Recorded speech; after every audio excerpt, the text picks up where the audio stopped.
একদিনও ফজরের নামাজ পড়লা না, হায় নাফরমান, তুমি কেমনে মুসলমানের সন্তান?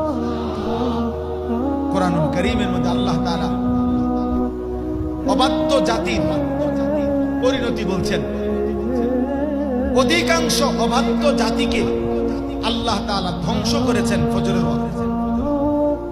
কোরআন শরীফ আছে, ফাসবাহু ফি দারিহিম জাথিমিন, ফাসবাহু মানে কি? সুবহ, এই ফজরের ওয়াক্তে। ফেরেশতা জিজ্ঞাসা করছে, আল্লাহ কওমে লূতকে উল্টায় দেব কখন? আল্লাহ কোরআনে বলছে, ইন্না মাওইদাহুমুস সুবহ আলাইসা সুবহু বিকরিব, তাদের উল্টানোর টাইম ফজর, সুবহ।